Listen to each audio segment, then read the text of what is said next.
লখিমপুৰৰ এখন বিশেষ ৰেষ্টুৰেণ্ট আৰু এই ৰেষ্টুৰেণ্টখন মুকলি হোৱাৰ লগে লগে ভিৰ লাগিছে জনতাৰ।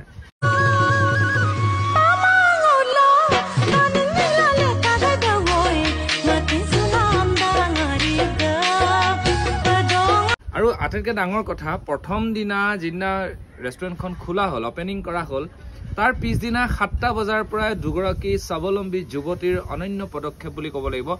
তেওঁলোকে 7টা বজাৰ পৰা মানুহক আপ্যায়ন কৰি তৎ পোৱা নাই। এতিয়া মই আহি পালো ইয়াত, এইটো একদম নাভাবিব যে প্ৰমোচনেল ভিডিঅ'। মই দেখি পেলাই লখিমপুৰতে আছিলোঁ। আপোনালোকে জানে মই প্ৰমোচন কেতিয়াও নকৰোঁ, কোনো দোকানৰ প্ৰমোচন নকৰোঁ, মোক তেনেকুৱা পইচা নালাগে। মই যোনটো ভাল বস্তু তাক বিচাৰি আহোঁ। দুগৰাকী যুৱতীৰ এই অনন্য পদক্ষেপক সঁচাকৈ বৰ শলাগ ল'বলগীয়া।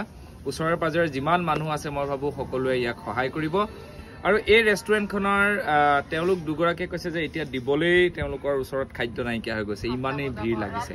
সঁচাকৈ মই আহি প্ৰায় 45 মিনিট বহিলোঁ, একো নাই, প্ৰথম কাৰণে বহিছোঁ, কিন্তু মই নবহোঁ। তেওঁলোকে খুব ধুনীয়াকৈ খুৱাম বুলি কৈছে। আৰু আপোনালোকে দেখিছে জৌ চাগ, এইটো এথেনিক আৰু মেইনলি ইয়াতে আপুনি ঘৰুৱা পৰিৱেশত খাব পাৰিব। ভিতৰৰ ফালে মই আপোনালোকক দেখুৱাই দিম পিছত যে কেনেকুৱা ধৰণৰ এটা পৰিৱেশ বিৰাজ কৰিছে। আৰু মিচিং যিটো ট্ৰেডিশ্যন আছে, ট্ৰেডিশ্যনেল যিটো খাদ্য ইয়াত পাব।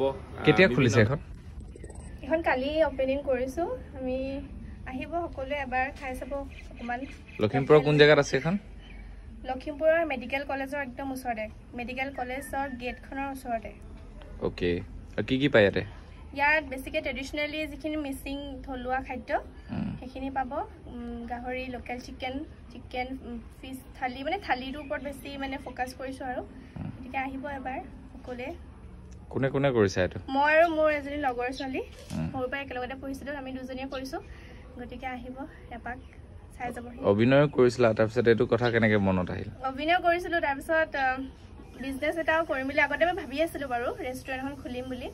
তাৰপিছত অকলে মানে সেই টাইম নোজোৰে, যিহেতু জবো কৰোঁ অকণমান, সেইকাৰণে লগৰ মিলাই লৈ মানে সেইটো সপোনটো অকণমান পূৰ কৰিছোঁ আৰু কৰিবলৈ অকণমান যত্ন কৰিছোঁ, সেয়াই আৰু। অ'কে।